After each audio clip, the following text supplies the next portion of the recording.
Você quer ver uma brincadeira? Chamar a mulher de Dona Onça.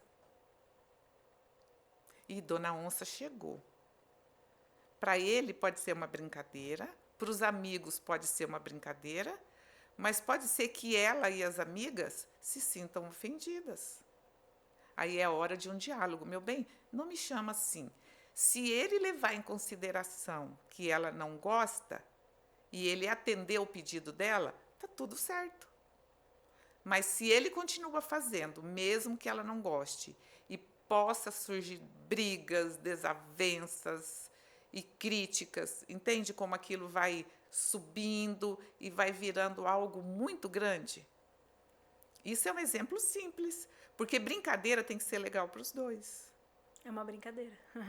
Tem que ser legal para os dois. Um dos dois não gostou da brincadeira? Fale com o outro.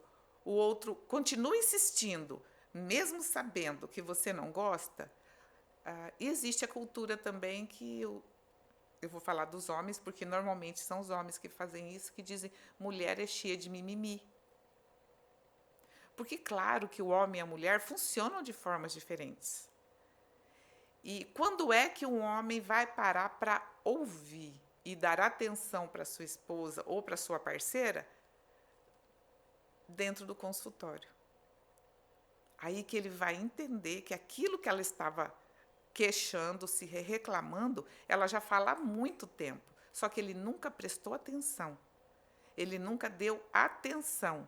E lá no consultório, quando chega, ela chega tão ferida que muitas vezes não dá tempo de resgatar o casamento. Até porque elas também já chegam numa decisão. Muitas mulheres já chegam para você decididas e às vezes buscam uma terapia para, quando de fato ocorrer, não se martirizar tanto, se tiver filho, saber conversar, saber criar um cenário melhor. Isso, às vezes elas me procuram, levam ele já decididas, porém chegam lá assim camuflando a decisão. Conta, elas querem uma validação, elas querem força, elas não se sentem potentes o suficiente para chegar àquela conclusão. E os homens vão pela esposa ou pela parceira, mas não por eles, porque eles acreditam que o problema está sendo a mulher. Eu estou falando de uma forma generalizada, é claro que aparecem homens que levam as esposas, é claro que existem homens que pedem ajuda, e eu tenho vários homens que pedem ajuda, sabe? E às vezes não dá tempo de resgatar. O Dulce, você falou dessa questão da insegurança, do medo, mas uma separação, ela também pode ser considerada um luto? Com Mesmo certeza. que seja algo que de alguma forma vai ser positivo, esse distanciamento, ele é considerado um luto? Também tem essas fases, como é o luto? Tem. Exatamente, tem sim a fase da negação. A gente não chama nem de fase, a gente fala de um processo, né? Uhum. Porque um processo ele não tem passos, pode encavalar os processos, pode acontecer uma coisa antes da outra, mas acontece sim o processo do luto. Acontece sim o período da negação, não, nós vamos voltar, eu vou conseguir te conquistar novamente, ou já passa para outra fase, a fase da raiva, a fase da negociação, sabe? Ou, aí já vai entrando a fase da depressão. Mas aí é que vem o questionamento, né?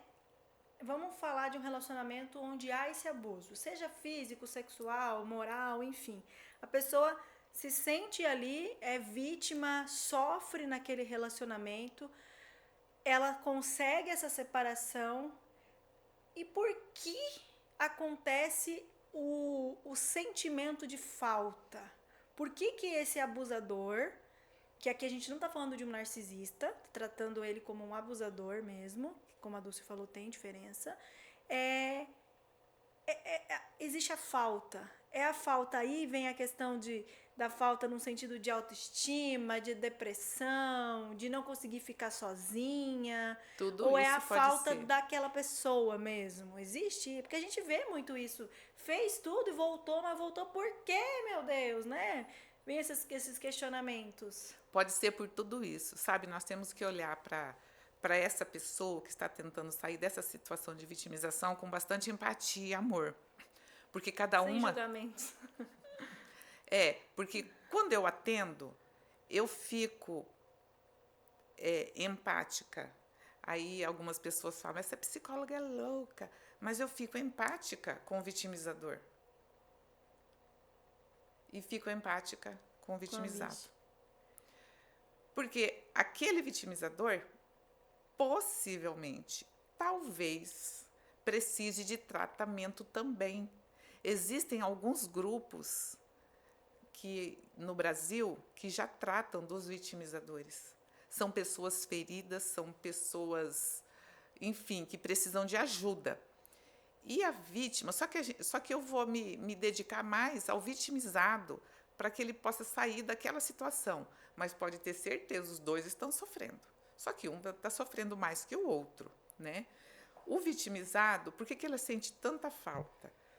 Porque, de alguma forma ali, ele depositou amor, esperança, ele tentou mudar o outro, ele tentou se adaptar, ele negou muitas necessidades a favor daquele relacionamento, ele investiu muito da sua energia psíquica naquele relacionamento, e é claro que aquilo, quando rui, ele perdeu tempo, ele perdeu finanças, ele perdeu investimento emocional,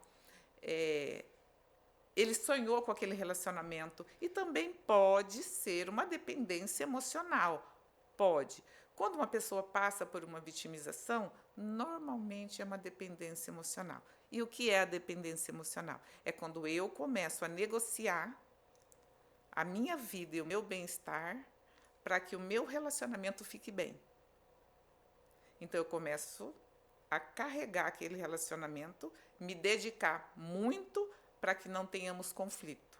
Então, quando eu faço mais pelo relacionamento para evitar conflito do que o outro faria, começo a engolir aquilo que ele faz para que não tenhamos conflito. Isso é um relacionamento de dependência emocional.